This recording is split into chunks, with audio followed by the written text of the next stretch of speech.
Yeah. Shelter FootyCast. The Southern River Band, Cal from Thornley, smashing out his guitar there. Will Schofield, Mark Redding is live from BackChat Studios here for the round 18 review.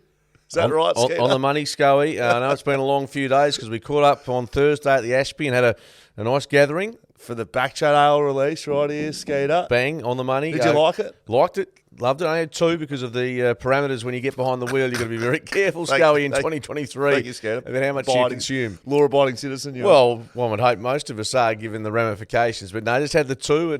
You loved it? I couldn't tell you that I'm not a beer expert in terms of the taste and the texture. I liked it as you filmed me. In fact, your whole team filmed essentially every move we made at the Ashby, which completely had me a little bit anxious as to what I was going to say or do. But no, you guys film your life. You're like the Kardashians of Perth, just the filming every frigging move you make, every breath you take. What role would you play in the Kardashians? Like, who would that make you? I actually don't watch it. I don't watch it either, so my girls could tell me, but it'd be the loser, numpty older bloke, I reckon. What's the other show that they follow around and Ozzy Osbourne's on it? I reckon Come on, Skate, I'll tell you what. No, we're going well here in WA. The footy's flying. We've won 8 games out of 34 between the two clubs. Fremantle have got 7 of those. So you reckon it's hard to talk about footy at the moment in the West? You're spot on. We were both at the game yesterday. It felt like the atmosphere was absolutely fair enough. There was none to start the game. I thought, so I was down the boundary.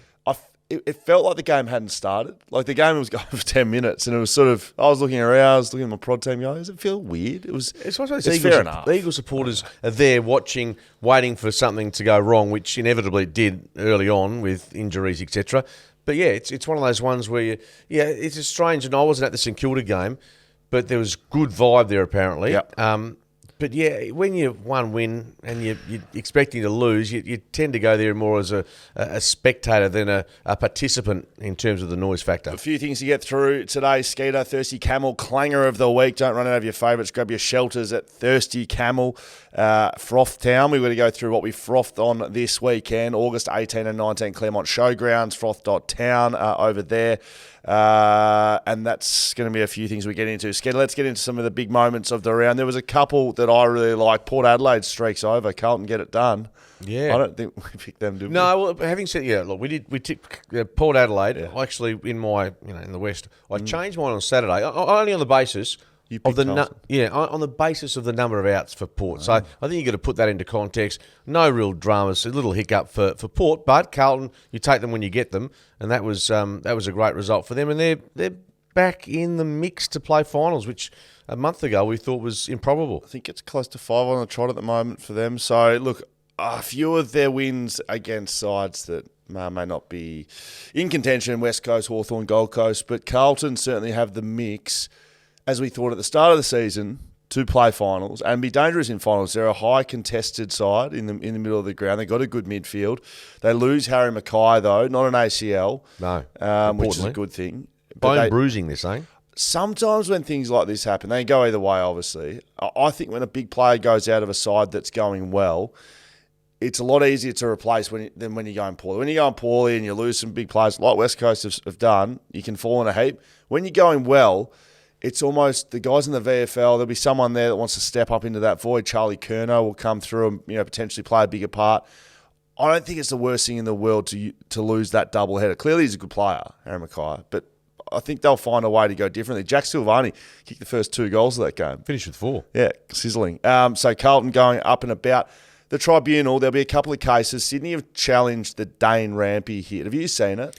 I have. I've seen the vision from behind the goals. That's the only, I presume that's the best vision. Yep. That's why I saw it. And it looked like a body check, but I was surprised. Was it a free kick on the night? So, that's a good question. Don't know. We don't know because we were drinking shelter at that very moment. That is correct. I don't know if it was a free kick. One that was Zach Merritt. He's been fined $1,000 for staging, which I kind of find ridiculous. Anyway, he got elbowed in the spine and he went down, probably looking for a free kick, which he got. Dane Rampy's one. I just wanted to highlight that off the top here. The action that he did would happen comfortably 10 times a game per defender in the AFL. It was a player leading up the ground, Dane Rampy was 2 metres away from him. The player was leading 100% at the footy, like going as fast as he possibly could. As a defender, you try and close that space down. Whatever happened up the ground, whether there was pressure, whether the kicker changed his kick, the forward sort of went from going straight at the kicker and he started veering right. Dane Rampy was trying to cut the angle. As he veers right, he's running straight at Dane Rampy. And as a defender, you check their body. You put physical contact on them because this is a physical game, right? Now, did he get his head? Don't know. Can't say. He probably did. He's been reported for 2 weeks for intentional contact, for high contact, for medium impact. This is the final nail in the coffin, if we weren't there already, that we are now ruling on outcome and not action. Because that action happens if it's 10 times a defender, there's 7 defenders, right, 140 times a game. And I would say comfortably. You're checking physically. So he's got one wrong and it's maybe touched him in the head and he's got 2 weeks. It's nothing about the action anymore. It's pure outcome. It doesn't matter what you do. If they hit their head, you're getting weeks. And I think this is the final nail in the coffin. Yeah, see, I think it's almost the other way. I think it's more with the tackling now. It's more the action as much as the outcome. But it's not, because Caleb Sarong, the action. Chera hit his head. That's the outcome. Chera, well, his head went onto the grass. That's the outcome. That's not the action. The action is him taking to the ground. No, it's not, because if his head stays off the ground by this much, he doesn't get weeks. But the outcome, guess what? No free kick. Yes, I know. No injury. No, that's not the outcome. The outcome is the head hitting the ground. The outcome is the hit. Not you can't rule on concussion out in the ground or after the game. We'll see that in about 10 years. Concussions coming through. The outcome is his head hitting the ground. So if it stays off the ground by a millimetre, he won't get reported. It doesn't make any sense. We're sort of agreeing. We're sort of not. Yeah, I'm more peeved about someone like Rochelle who gets 2 weeks for the attempted or the strike on Buckley. Yes. He gets 2 weeks, and I'm looking at Caleb Strong getting 1 week, and I know they're totally different incidents. I just can't line them up. One bloke's trying to punch another bloke. Yep. But he did punch him. Yeah, exactly. But if he missed him, I don't think he gets 2 weeks. It's to me. I understand what you're saying. The 1 week for Sarong, and there's other cases. We should be ruling on the action. I agree with you. If you try to punch someone, you should be getting 4 weeks. Yeah. But they're not. And if you're tackling someone and their head happens to hit the ground, or if you body check, I'm telling you, this action that Dane Rampy did, mate, it happens 150 times a game. It is an absolute disgrace. When you say shouldn't we be ruling, for instance, on the Sarong case? We should be trying to get on the outcome, because the outcome. No, but I'm thinking the outcome is we're thinking different here. I'm thinking the outcome is, was he injured? Right. Did his head hit the ground with excessive force? That's to me outcome. You're talking more about the action being the determinant reason. We should be getting things out of the game that cause the outcome, not the other way around. We shouldn't be going, did he hit his head? Did he not hit his head? Play on if he didn't hit his head. If you just take a swing at someone, you should be getting 4 weeks. Yeah, well, that's my point with regards to the 2 and 1. If you body check someone as a defender, you shouldn't be getting 2 weeks for that. That's not an action that creates the danger that we're talking about here. Punching someone in the head is. Oh, absolutely. I know. Well, I think it's a disgrace, and I hope he gets 0 weeks. I hope he gets completely off it. Well, it's big for them in the sense they're coming to take on the Dockers this week. Well, are they in? They're 6 points outside the top 8. We've established this, Skeeter. They can't make it. There are some sides, in fairness to ruling against exactly what we've been saying, there are some sides outside of the 8 that can make it. GWS, for instance. Carlton. Is one. Richmond? Possibly. Adelaide? Adelaide's taken a step back, haven't they, now with 2 losses on the trot? So, Gold Coast, no, for mine. No, definitely not. Sydney, no. Won, but Sydney, no. Sydney, no. Freo, no. Freo, definitely no. No, correct. And Sydney, definitely no. No, you're probably right. There's realistically, one side will get into the 8 from there. I reckon 2 of them will. I reckon 2 of GWS, Carlton, Richmond, Adelaide, and that means 2 of St Kilda, Bulldogs, Essendon. Well, that makes Friday's game Bulldogs, Essendon massive. I got 7 out of 9 apparently because I tipped GWS as my roughie. That was a great roughie get, by the way. That was really good. I think, like usual, I was forced at gunpoint to pick them.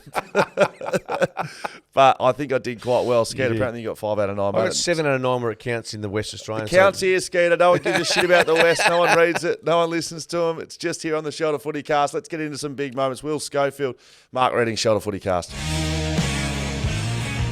The West Australian games, Skeeter, let's get through them. Perhaps we start on the Freo side of things. Collingwood defeat Fremantle by 46 points. Look, Fremantle matched them in most aspects here. There was a couple of patches where they fell away and they couldn't go with them, and they're the best side in the comp, so I don't think we should be too surprised. You? No. Well, I didn't see all this game because I was on transit to the Waffle W, but I did see that a second quarter where you give up 10 goals, Yes. that's wrapped up in a bow is why you get getting beaten by 40 plus points, isn't it? So 10 goals to 10 goals to 2 in that quarter. They can turn it on big time. Collingwood. I think the effort was there for Fremantle. I do, and they lost some soldiers, and Walker's gone for the year. Darcy with the injury as well. So I don't think it was their worst performance for the year. To be honest, I was more upset with what they dished up against Carlton. To be honest with you. Right, okay. So at the MCG against Collingwood, Neil Erasmus, it was probably his best game for the footy club. First time over 20 touches. I think he had 26. Josh Tracy showed a bit with 3 goals. 3 goals, but Jai Amos unsighted a little bit. He would have taken the best defender. Absolutely. And you think of the best defenders at Collingwood. You think Murphy and Moore with what they do. And early in the game, Moore and Murphy, Moore it was just essentially intercept mark set up beautifully for them. They lose Brandon Walker, torn pectoral muscle. So that's a 6-month minimum injury, huge injury. Okay, I thought. So you're saying pectoral? Was it the pec? Was it? Okay. Yep. What do you think it was? I thought I'd heard patella tendon, but maybe I'm wrong. I stand corrected. I do. Patella tendon. Okay, yeah, so slightly different part of the body. Absolutely. Fuck my life.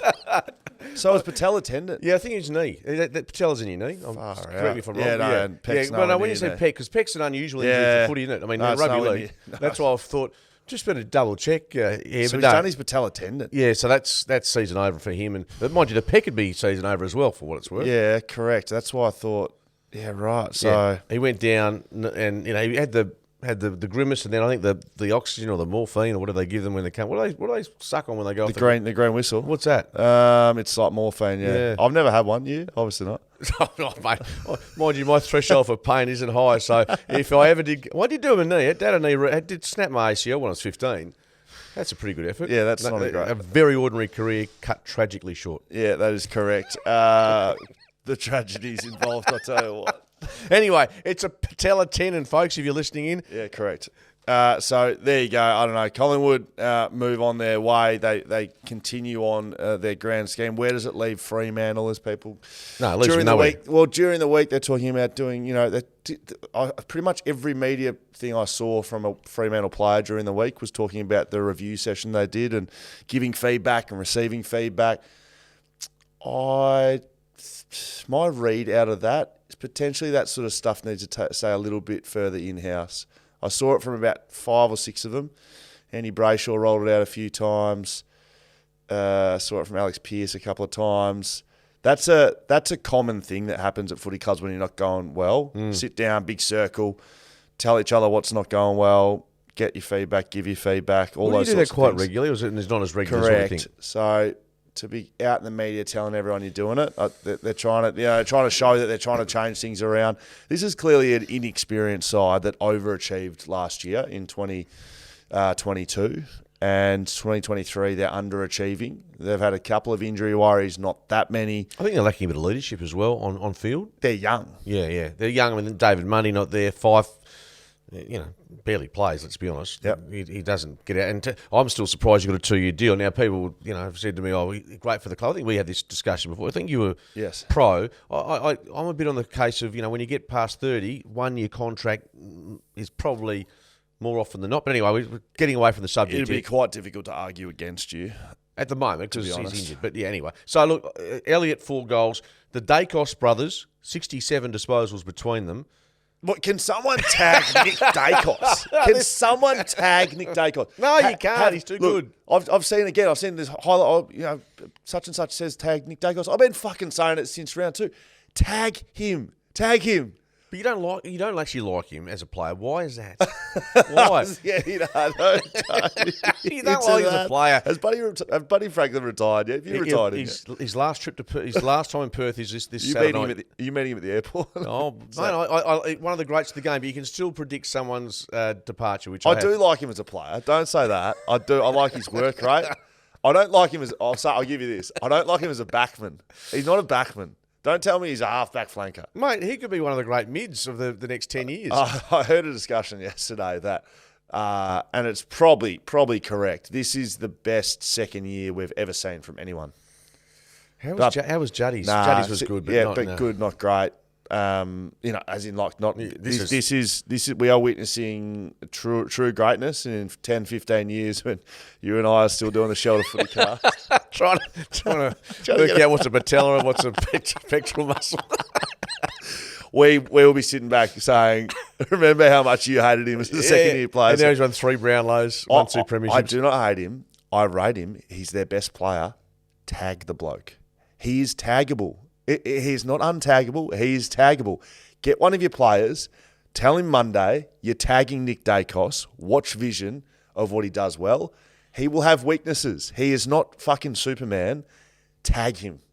Skeeter, tag him. In the finals, you'd have to think one of the finalists that they're playing against would do more than just tag him. They would put some severe, and it might cost them a couple of free kicks, severe physical work into it. Was it GWS that did it? I'm sure GWS did it, but they had to drop it because the game went away from them. Yep.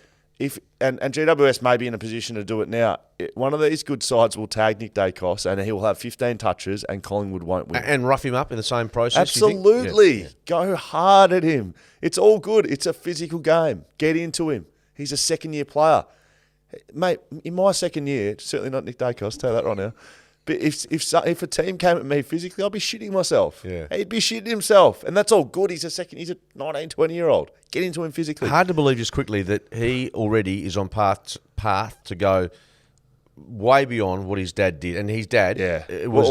you'd remember, yeah. Well, just an amazing forward, kicked the most incredible goals, and he's on the trajectory to get past him pretty quickly. Richmond defeat West Coast by 38 points yesterday. Sieto, both of us worked this one, should know what's going on, hopefully. It was a bit of an up and a down game. There was momentum swings, there really was. Richmond couldn't take advantage of a really dominant first quarter, and West Coast was still in the game. Second quarter, it kind of mirrored that. West Coast flipped it around and had a bit of a run at them.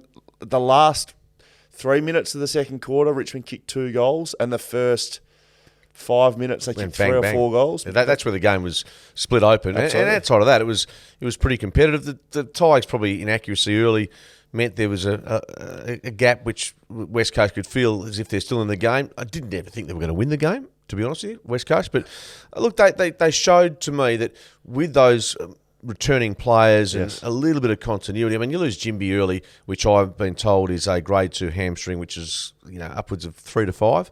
Hey, calm down. 3 to 5, grade 2. Well, 3 weeks. So what, a grade 2 hamstring? Shelter Medical. No. We're going well today. No, I've been told it's grade 2 hamstring. So how many weeks is that? Well, grade 2 isn't so grade 3 is a 3 to 4 weeker. Okay. So grade 3 is significant, and a 4-week hamstring is significant. So how many weeks? I'm thinking 3 weeks. I saw him come out. It's a 3-week. It'll be. I saw him come out, walk out, jog, bend down, pick up something off the ground. You can't do that with a significant hammy. So I think it's a pretty stock standard. 3 to 5 weeks. 5 week is not a significant. That's not 3 weeks is a normal hamstring. 5 weeks is significant. Okay, I said 3 to 5 weeks. So it's grade 2. That's what I've been told. That's my mail. Did you get this from Ruben? No, I didn't get it from Ruben. What else do we know? Campbell Chesser copped an absolute. Was it Soldo? Really? No, lucky. Bolter. I think Bolter. Really lucky to not get really badly hurt there. Spoke to Beau Waters here at BackChat during the week, and we spoke about his courage. Remember, Beau Waters used to go back. Lunatic. He used to go back with the fly. And I asked, what on earth were you thinking? And he gave a really interesting answer. He said he felt more protected backing into packs than he did going front on. Backing into packs, he said the worst thing that could happen is you get a knee in the back of the spine. head. Yeah, correct. But he felt like going forwards, like Chesser ended up yesterday, your face your ribs. Think of James Hird. Yeah, so Bowie's reckons he had a theory. I reckon I think he's off tap. I think he's correct. But he said he never once went back front on into a pack. He always went backwards because he felt like he was more protected. So look, hey, I'm gonna take his word because I never backed into a pack. I never went forward into a pack. I never did any of those things. I just packed it in. Yeah, correct. So your boy Shea Bolton, 2 goals 4, could have been a very big day. I had him down as my. We had bold predictions. I had him down for 30 and 3, and he butchered some. His set shot kicking is probably his weakest part of his game, isn't it? In terms of in front of goals, and he seemed to try to kick the ball too hard. But anyway, look, he does light it up and took mark of the round clearly. Yes, that was big. I loved Daniel Rioli's game of a half-back flank. The run and carry, the link-up work he does. I don't love these running around doing what you want backman, but I did like his game. He seemed to a point accountable, but he had 31 touches running off the back line. Huge battle between Noah Boulder and Oscar Allen on the day. I reckon Noah Boulder ended up taking the chockies. Had 6 intercept marks. Oscar Allen kicks 3. So and bear in mind, those 3 goals came after he went off the ground with what I thought was a game-ending shoulder injury. Spoke to Oscar about that. So he did it last week. He actually did the injury last week. Reoccurrence. It's a loose shoulder, basically, sublux, so they come in and out. You can play with them. The hope is that it doesn't come all the way out, and then you're going to have a full shoulder reco. So they're going to have to be cautious with him because you don't want to, in round 23, have Oscar Allen do his shoulder full time and then be out for another 12 months. So if there's any doubt whatsoever, it's not a 12-month injury. No, but any doubt with Oscar Allen on that front, seriously, between now and the end of the season, wouldn't you put him out to pasture? I think they'll have to strongly consider it. I think that, likely it was absolute mayhem in the first quarter. Jeremy McGovern copped a foot in the mouth, so he went off for HIA. Spoke to him after the game. He seemed okay. Tom Barras. That could have been really nasty. Absolutely. So he came back on the field. They had some issues to start, but some of these actually opened the door for Andrew Gaff. So Andrew Gaff gets dropped to sub under a lot of pressure, both externally and I know internally on his form. He would be highly critical of his own form of late. Spends about 5 minutes on the bench and then comes on and plays a game. It's really difficult to do that, starting sub. Well, mentally you're thinking, okay, half-time, three-quarter time, whatever it is, and then within, 5 to 10 minutes you're out there and having to go about it. Now, we've asked you about this before, kicking efficiency, which we've discussed, and you should have broken it down for me, and even Trent Cooper's told me about. An efficient kick is something that travels 40 metres. You might have said this as well, but so what we see is kicking efficiency, and the metrics used, 180 metres gained by Gaffey in terms of what he did yesterday. Now, is that something that there's been a bit of criticism as not enough penetration, his kick, not enough distance gained? Is metres gained an area that you guys look at as footballers? No. Okay. It's not. Especially, it's a case-by-case basis as well. Like, you got to compare it to what you usually do. Now, if he's come off 700 a week for 5 weeks running, then he gets 180, then it's significant. But, as a backman, you're probably not gaining a lot of meterage either. So, and as inside mid, he played inside mid a lot yesterday. So, look, it's got to be positional, individual, and it's not really something that you look at either. And you know what? For him, I would have thought, I know it's not just numbers, but 24 touches coming off 6 last week, getting his hands on the footy. Simo's already said that he's playing next week. He's already come out and selected him. Seriously, he's come out and selected him. Yeah. He's playing next week, apparently. So, Maurice Rioli, I don't know if you saw this. Well, I did. I've seen the, refuse to take the phone call. So I'm on Fox calling it, and, the sub's been made, so they flick to the vision, and I'm sort of watching the TV as I'm calling. I said, boys, Maurice Rioli has been subbed off, and I could see Ivan Maric handing him the phone. And so I said, he's not very keen to have a chat to the coach by this, and then the vision cuts. Did you see him not speak to the coach? Yes, I did. Ivan Soldo or Ivan Maric? Maric. He is the assistant coach that sits on the bench. Thank you very much, Skeeter. Why on earth would Ivan Soldo be handing Maurice Rioli the phone? He might have been on the What bench. would he be doing there? I don't know if he might have been on the bench, just cooling his heels, but just double checking. So shove it up your arse, Skeeter. I'm exactly right. Ivan Maric, former ruckman of Richmond, is now a coach at Richmond. No, fair enough. I didn't know that he was a coach. Maybe watch the vision next time. It'd be nice for you to pay attention. Call the radio. That's okay. Not just TV glamour boy like you, just battling away. And what did you do after radio, Skeeter? The TV show for half an hour. Oh, we both picked Richmond. This is good shit. Will Schofield, Mark Redding, shot of FootyCast. Western Bulldogs defeats. The round started beautifully Thursday and Friday night. Thursday night, Western. What? We tipped the Bulldogs, and seriously, Bulldogs defeated by Sydney by 2 points. Yeah, good game of footy. Dogs had their chances, didn't they? Yeah.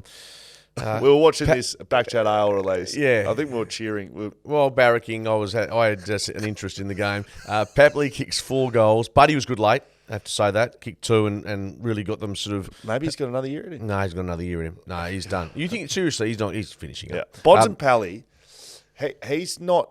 Because our boy Nick Dacos... You declared him across the line, by the way, on Thursday night. Did what? For the Brownlow. Bontempelli. I think I might have had a little lick of the ice cream as well, to be honest. He's paying $10 for the Brownlow. You might have had more lick of the ice cream, but... He 31 touches and 2 goals. Yeah, no, he's been very good. And he almost individually willed his team to victory. Nick Dacos... Look, I can't say I love him, but he runs around and plays his role. He's aggressive. He gets the footy. But what Bontempelli does inside the contest, I think, is superior to Nick Dacos in terms of importance to a football side. Yeah, I don't disagree. Tim English had 60 hit-outs. He was outstanding. First half, he was the number 1 ranked player on the ground, and he was just outstanding. Libba, of course, and Bont doing their best through the middle. Errol Goulden's having some sort of year, isn't he? Yeah, so Tom Hickey, who was dropped for this game, spoke to him over in Sydney. He said he's a future Brownlow medalist within the next 3 years. Wow. So they rate him highly. He's having a huge year. I mean, I saw him in person in that West Coast game, and everyone did what they want basically. But smooth move, that great field kick, like one of the better field kicks I reckon in the AFL. What he does with the footy, he really broke this game open with some of the kicks he was pulling inside.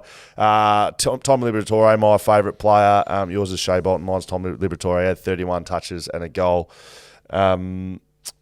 The Bulldogs are slipping, Skeeter. The Bulldogs are weird. They're a very hard side to get a read on because at their best, they're a very good side, but their form has just tapered. They were pretty competitive against Collingwood. I think they probably should have beaten the Sydney Swans, to be honest with you. But they're 5 from 5 their last 10, lost their last 2. Yeah, very up and down. They find themselves in 7th position and vulnerable to play finals. That's the bottom line. Yeah, I agree.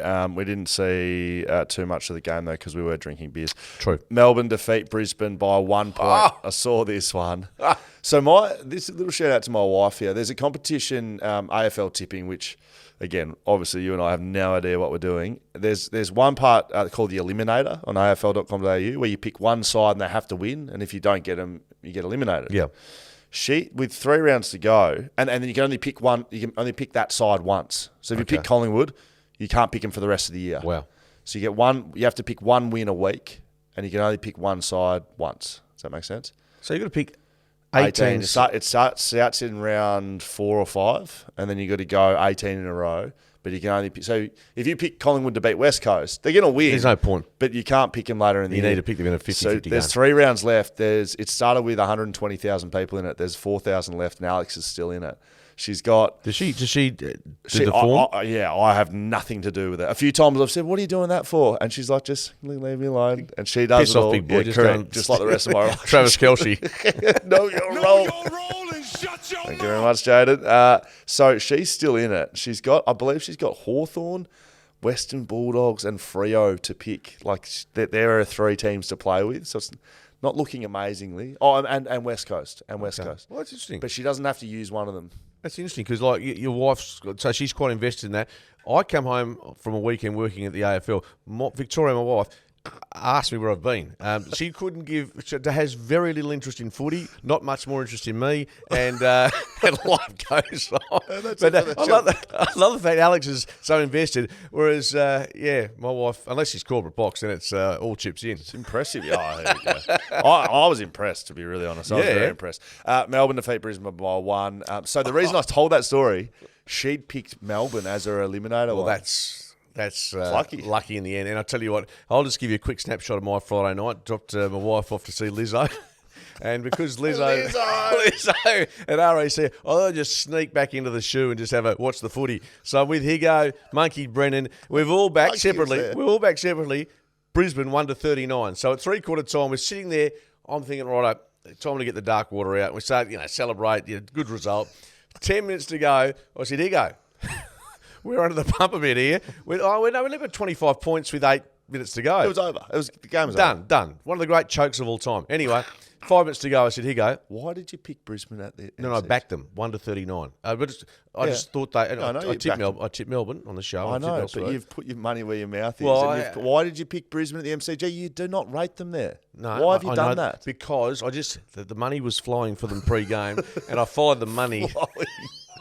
And with 5 minutes to go, I said, here you go, we're in a spot of bother. I lead by 2 goals, and sure enough, Jakey Melksham bobs up, kicks the goal, they win. Absolute heroic scenes. Tragic. Not from you. Tragic. That, we all right. got rolled. Yeah, so there you go. I reckon that's got to be your thirsty camel clanger of the week. Yeah. You've backed Brisbane at the MCG. Yeah. You say every week they can't play at the G. Yeah. You absolute disgrace. And this is what I frothed on. This is my froth down moment. Jake Melksham. Look, he's been maligned at times. He missed a flag. Been a punch up with Stephen May. Over that, as we're led to believe. He's been in and out of the side this year. To go back with your team needing a win, like they're no guarantee for the top 4. They've been inconsistent at stages this year. To go back with that amount of pressure on you and absolutely drill it, like he nailed it. That is the ultimate pressure kick there. Absolutely. He knows there's under a minute to go. Missed that goal. Yep. Brisbane win, barring a straight turnover from the kick-in. What I will say is, does that victory, though, disguise a few chinks in the Melbourne armour, given they were essentially out of the game after half-time? Yeah, it does. You're right. But sometimes you take them as you get them. You just got to win them, mate. On the flip side, Brisbane, you got to win them, mate. You've got to be devastated over that, don't you? That's losing to Hawthorn was bad, but this would hurt more because you are in control. There must be, and you wonder about the leadership in the last 10 minutes on ground when you're 25 points up, how you don't defend that lead.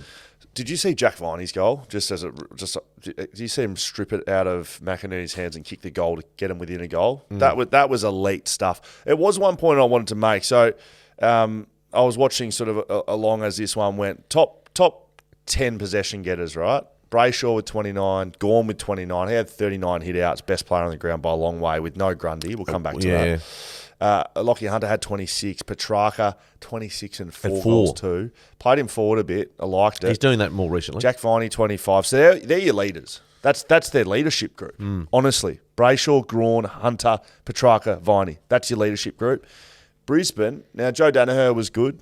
24 touches, 2 goals, 3. Mate, Lockie Neal had 19 disposals. I'm trying to look for leaders here.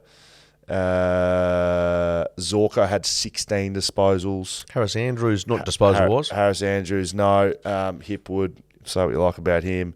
Cameron held to 7 disposals and 2 goals. The point I'm making, their leaders stood up. And Brisbane were nowhere to be seen. They had 2 players over 20 disposals, Brisbane. And this is a side that's an attacking side. They use the ball through the corridor. They take teams on at the Gabba. You know what they are. Like they're a high possession side. They had 2 players over 20 touches. That they as a team have capitulated at the MCG again. Even if they won, I don't think they've played well enough to win finals. They can't. They cannot win a grand final. I don't disagree. And that choke might have longer lasting effects than just 1 week. Gorno Grundy. They talk about Grundy being traded already after being sent back to the VFL. You got to question why Brodie Grundy's gone to Melbourne. You're not walking into the Melbourne Demons with Max Gawn being the best ruckman over the last 5 years. I think the only thing possibly, and whether this is imminent or not, but I think Maxi's going to be playing for 5 more years. Is he going to play for next year? Probably. So I'm not sure if they thought they might have Grundy as insurance and the succession plan, but they're talking about Port Adelaide was a big chance to get him last year. Didn't get it done. He's South Australian, of course. He doesn't seem too worried about where he plays. I've got a suggestion, which is the West Coast Eagles maybe make an inquiry.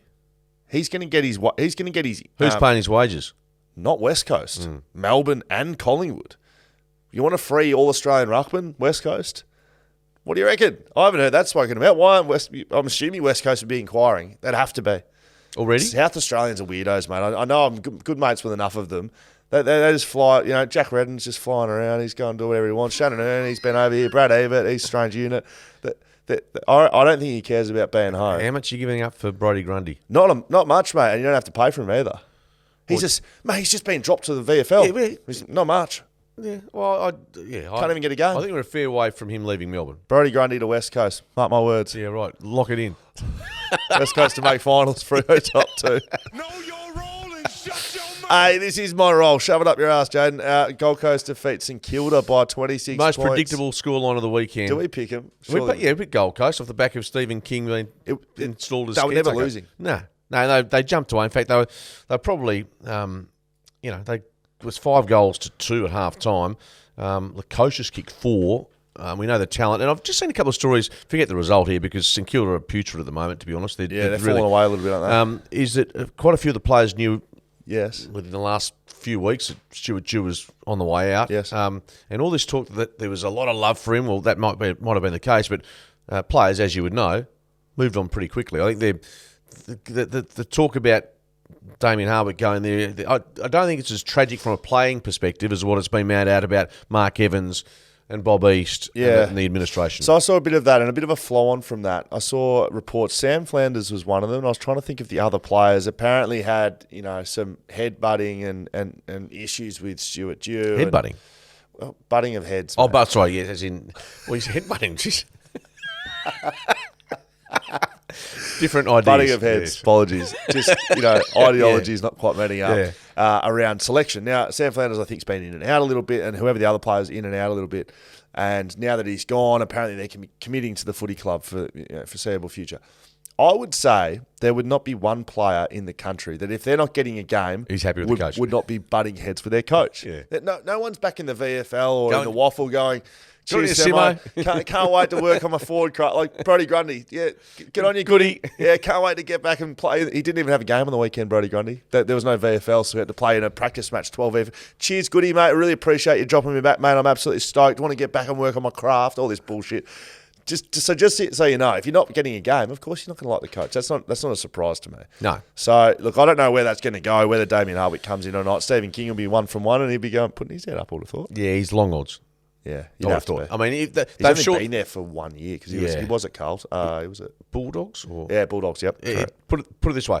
Unless Damien Hardwick has there's an issue between now and when they appoint a coach, it seems like it's a fait accompli. But that's, just from what we're hearing and seeing. Oh, you're at Carlton v Port Adelaide.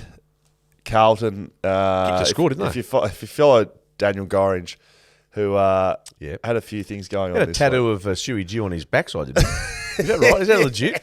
Yes, he got a tattoo on his arse cheek. He's not a small one either. That's massive. Yeah. Well, and Stewie's not a small individual. I tell you what, I'm a big fan of Dan Gorringe. He's been in good form the last 7 days. So he's had Stewie Dew's tattoo on his arse. So he's sacked. So he looks silly there. And I don't know if you've seen Jared Waitley has come out. Lionel Messi equivalent to Grind Myers, which is hilarious. No one thinks that's true. No one thinks it's real. Is Jared getting a bit antsy about it? Have you not seen it? No, I've seen him say he wants them to come out and... Oh, mate, he's gone... He was direct messaging Dan Gorringe and he's writing back to... It would be like letting you loose on social media if you didn't like something, mate, and you just let you full loose. It was a complete meltdown. Anyway, Dan Gorringe has been behind a little bit of it. And has he really been? Well, he just put the quote up. Oh, he put the quote up. Yeah, so you're probably identifying you are probably similar areas to Jared Whaley because you don't quite understand. So he doesn't make the quote. He's just put a picture up of the quote. I understand that. Give me a go. Okay, go. I'm giving you a go. Carlton, Blues. Yes. Good. They were terrific. Carlton Blues, good. Yeah, Silvani, Motlop. Jesse Motlop, 4 goals. Yeah. That's a good result. Like we said, they've lost Harry Mackay, but I don't think that's the worst thing in the world. This is a big win. I mean, Port Adelaide were 13 on the trot, 14 on the trot. Yeah. They've due for a loss potentially, and they had so many outs. It's no huge surprise that, they'll have one eye on Zach Butters copped a little bit of an injury, apparently. He was sore for the second half, so he's really important parts of the way Port Adelaide play. Like any side, you start taking away the best players and they don't look as... Because Rose and Butters provide their quality, right? Yeah. If you take them out of the side, you've got Wines, Boak, why do I forget his name every time? Rosie? Yeah, no. Just in and under grinders in the midfield. Willem Drew. Number 28, yep. Yeah, that's correct. Willem Drew, Wines, Boak. If you don't have Rosé Butters in there, you don't have the polish. Yep. Right? So they're going to want to maintain those coming into finals, especially with the run they've had. Perhaps they wind it back a little bit. We've seen Geelong do it a couple of times the last couple of years. Start resting players. Is that an option? Well, what are they? They're essentially guaranteed a top 2 finish, aren't they, almost? Although Close to it. Close to it. I mean, they've got Collingwood this week, so no guarantee win there. It's going to be a big game. Massive. It'll be good. You and I will be working a game that has no interest whatsoever. Fremantle, Sydney, while the rest of the country's watching this one. Yeah, no, I wouldn't lose too much faith in Port, but you've got Collingwood this week. Brisbane, if they win, get within a game of Port with a better percentage. They're guaranteed top 4. Absolutely. But if you're interstate side, top 2 is where you start getting a bit of currency. You don't want to end up at the Gabba. You don't want to flip with Brisbane, who are 6 points behind, 8 points behind you, and end up playing at the Gabba. Yeah. You'd rather take Brisbane at Adelaide Oval. Geelong defeat Essendon by 77 points. Essendon falling off the wagon a little bit. They've been disappointing. That was in Zach Merritt's 200th. A little bit of controversy. Well, not even controversy. A little bit of how are you about him being chaired off the ground. I like it. I don't really have a problem with it, but if you do, that's okay. Geelong, they're starting to build some momentum, Skeeter. My pick for the premiership. Yeah, no, they're just about home again, Scully. You're right. No, they've been average, but getting better, and players coming back. They're 5th. They're the team that everyone fears. They're not the side you want to be playing in finals. Nah, not at all. They're still 6 points outside the top 4, but they've got they've got the quality there. They've got a big game against Brisbane. I mean, if they beat the Lions, they're officially back big time. When does Tom Hawkins start to tail age? He kicked 5 goals 3. He was in my draft. The way he plays his footy, touch wood, he'd have to have a significant mishap to go backwards. Because what he does, and I've played with him lots of times, he points, he puts in 5 quick steps, so he's really quick off the mark. Like these great forwards of yesteryear. He plays like an old school forward, like a Dunstall or Lockett. He points, space, his teammates know where it's going to go. He puts big push on you, 5 steps, takes mark. He's not running around like Buddy Franklin. It's a pretty simple but highly effective method, isn't it? So I just can't see him falling away here. Like, he's kicked 5 goals in a good side. He looks $1 million. Like, I look at him, I'm like, how's your rig so good? And is he using up a lot of juice during a game? I mean, not saying he doesn't get up the ground as much, but he's I don't think so. That's why he probably can. In opposed to a Buddy Franklin, who I think gets up and down still. Yeah. As you get older, it starts to get away from him a bit. He's looking outstanding. Graham Myers in his 100th game. Just a little tickle on the first goal scorer. He was paying $36. You got a piece of that, did you? Yeah, just thought maybe in their first game is 100th game. 100th game. You like that? Yeah, they like it. No, Geelong, too good. Essendon, poor, but a lot of teams have been towelled up at Geelong. That's correct. We've rambled on a little bit. Let's keep moving. Adelaide defeat GWS by 14 points. I watched the end of this. This is a really impressive last quarter by the Giants. They're down by 17 points.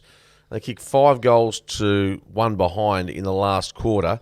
This is my bottom up roughie of the week. It was your bottom up roughie of the week. A good get as well. Toby Green, outstanding with 3 goals. But at the other end of the ground, I watched Sam Taylor play, and and if you're looking at West Australian starring at the moment in the AFL, he's box office stuff. You could never get him back here, though. Could you? I mean, you're not serious. Well, you couldn't. No, you couldn't. He's like their best player.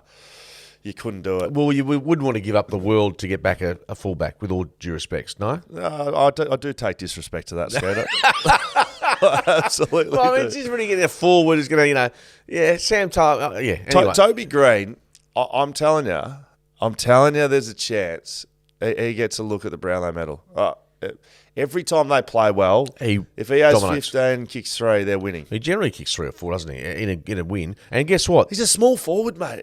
The stuff that he does is ridiculous. Yeah, he's good to watch. And, they've been terrific. Adam Kingsley, they have been, at the very least, competitive in almost every game, apart from that match we called on radio against the Magpies, going back on this season. Yes. They've been outstanding. They're almost, I mean, you think of some of the improvers this year, that Essendon have been a lot better, so too Adelaide and St Kilda.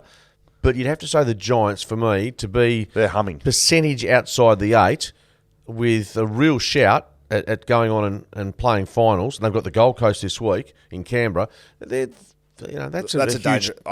That's a danger game. Gold Coast in Canberra. I don't know why, but it just feels like they should win that quite easily. I just feel your roughie coming up, the bottom up roughie coming Gold Coast. No, yeah. I'm not picking Gold Coast. I'm I'm pretty sure I picked GWS for the spoon this year, and I'm about to tell you, They're not winning it. I was wrong. They're not winning the flag. No. But I love what they're doing. Put it this way, compared to what we've seen from the Gold Coast over the past number of years, the Giants... Well, they've got the list. Yeah. They have a list. Like their midfield, Kelly, But Whitfield. Gold Coast have had a fair look at the Green. draft over the years. I mean, they just haven't been as good at putting their squad together. Don't get me started on them. They're No, okay. basket case. Absolute dumpster fire down the Gold Coast Suns. What else we got? Hawthorn defeat North Melbourne by 48 points. The last game of the weekend, blockbuster. All we do know is that North Melbourne, through Brett Ratton, has revealed that they are in discussions with the league about getting some assistance, whether it's priority pick. That's obviously the most obvious. Yeah, North. Yeah, I mean, they haven't won a game Due to West Coast's absolutely appalling season. Maybe it's just because we're over here, but a little bit of attention perhaps not going on North Melbourne for their performance. This is the third 14-loss streak in the last 4 years. They just keep going back-to-back losses. Horrific. Yeah, they're horrific. No, they're just, it's been woeful. And don't take any credit off Hawthorn. They win by 48. Surely they've been better than you thought they were going to be. Who's that? Hawthorn. They're 5 wins, and they might finish with 8. So yeah, People were saying that they were tanking to get the number one pick. They wouldn't win a game. Yeah, no, they were always. I certainly didn't subscribe to that. I mean, Sam Mitchell's too good an operator, and you could see where he's heading. At least they're on the same page there. Yeah. So that's what fans want. Walking out of Optus Stadium yesterday, spoke to a couple of fans, just having a chat. She said she listens to this show as well. Tracy, lovely lady. Hello, I think it was Tracy. And just speaking about the game that we just watched, she said, I said, how's the season going for you? Big West Coast fan. She said, look, honestly, the last month's been great. Seen some real competitive games. Can see a real direction in the football club, the way they're playing. That's what fans want. They want competitiveness, and they want to be able to look at it and go, right, if they do this for another 12 months, we're going to see improvement and they're going to get better. I don't think you can say that for North Melbourne. No. And just how do they play? Exactly. And in brief, if you're getting, like the Eagles for the last 5, 6, 7 weeks of the year, you're getting beaten by 4 goals, 5 goals. I mean, that's where, and you're seeing players starting to emerge, particularly younger players, and as you spoke about in the Wooden Spoon year when you were there, you could see that there was just something starting to happen. So it's critical for Adam Simpson, who's, I don't think, guaranteed lock, stock and barrel to be coaching next year. If they cop another, if they get belted by 100 points by Carlton this week and that continues in the back 5 weeks, then the landscape changes. But if they continue to perform like that, like we saw yesterday, then there's some hope. North Melbourne, though, you're right. That's it's a tough road for them. A club that's just struggled for the last 2 or 3 years. And there was talk that Brett Ratton would hand over to Alistair Clarkson next week. I think the club's come out and said no, that's not quite right. Right, but he is in the mix, isn't he, Alice? He is back at the club, Alistair Clarkson? Yeah, well, back at the club but not coaching, so that's his job. So you'd hope that he's returning pretty soon. Did you give us your thirsty camel clanger of the week this week? No, you give it to me. Okay. I think tipping Brisbane at the MCG. That's right. Thank you very much. Mark Reddings, Will Schofield, Shadow FootyCast. Couple of listener questions to whip through, Skeeter. Adam Hart writes in, do you think both parties are satisfied if a straight swap between Darling and Norton were to happen? No way. What? No chance. The Bulldogs are going to give up Aaron Norton for Jack, and congratulations to 500 goals. Artie, you're taking the piss, aren't you, He's taking mate? the piss. He's taking the piss. What would we have to add to Jack Darling to get Norton back? A lot. Tom Barras? No. Well, you need to give more than Jack. Jack's, That's just because of age, not quality. With Jack? Jack, I mean, because of his age. Yeah, but by the same token, He doesn't have. it's on a straight swap. Jack doesn't have 5 years of great footy ahead of him. Aaron Norton is still... Yes. Yeah, so not for Hardy, me. you're taking the absolute piss, mate. None of that. MJ fan forever. For last week's episode, Wayne Campbell is the footy manager living in Sydney. Right. Yes, yeah. And I was carrying on about Gold Coast, who's living in Sydney. So Wayne Campbell lives in Sydney and is I the didn't footy realise manager. that. I didn't know that. But there has been a bit of a falling out, I believe, having read some pieces on the Gold Coast situation that he and Stuart Dew didn't see eye to eye at one point. And Seedy Tony, big fan of Mark Reddings here. Where can we pick up one of those jumpers from last week, Skeeter? You're doing it absolute wonders. You wore it in your shelter, little zip through. Yeah, I like it. You know, describe it to people who didn't see it last week. Yeah, black little shelter with a zip through. Yeah. What do you think I am? A Versace sort of. Mate, you're the one who's Milan. banging on about you've been walking the streets of Paris, you've been going into Zara, and you've been going into Hermes. You'd see Went Hermes. Went to Monet, which is like the picture bloke artist, and I did. You went to Monet. Monet's a person. Yeah, Monet. He's an artist. Yeah, I know. I know. You didn't go to Monet. I You might have gone and looked at Monet's art. work. Yeah, don't worry. I walked through. I had to pay about €15 as well. My wife wanted to go, and I thought, oh, really? Can't I just sit outside and Just have a dart. Did you have a dart while you were friends? No, I didn't. I haven't dart while I was over there at all. Not in England. Not at all. Nah. Not one dart. Mate, I'm not. I'm a very adaptable human being. You're I a delinquent. I had a lot of pints, but You didn't have one dart. No, I I'm didn't. very surprised. No, I well, think you might be lying to me. I can guarantee. Who do you think's listening? When's the last time you've had a vape? A vape? Yeah. Oh, not that long ago. Anyway, what we're talking the Monet. No, we're talking The about Monet. Monet is a person. No, the Monet works. Yeah, I know the Monet. The That's what I'm Monet saying. museum I went to. Or the Monet, yeah, I It went sounds there. like a fish you had down at the pub on the Trust me, I weekend. read all the details about Get this the, bloke. the Monet with a bit of gravy and chips He on the did side. water lilies and all that stuff. Don't worry, I've got it all across Monet's work. Let's finish off. Shelter XPA X Factor. Jack Darling gets it this week. Yeah, Shelter, give it to Jack. 500 goals. Third. Does he pass Sumic this year? I don't think he does. 5-12 is in Yeah. the summer. What have we? Nah. No. He'll play on next year, won't he? Don't know. Do you think? I think they probably need him, don't they? Yeah, I mean, if the midfield gets improved anyway. If they make improvements across the board, Jack will be the beneficiary of that as well. Yeah, I agree. Shelter XPA X Factors. We get him out of. We get him some backchat ales with Shelter. He is one forward that would not know one thing about playing in the back line. Him and Josh Kennedy just keep him well away from the back line, Skater. Does he know how to drink beer? He does. Can drink a beer. JD, he's a good man. Shelter FootyCast on socials. Follow us over there. FootyCast at shelterbrewing.com.au if you want to send a question in. Don't take the piss like Hardy was this week. Tell us more about what Skeeter's wearing. I'm in my flip-flops here. I think we've done a dusty skate. Have a good one.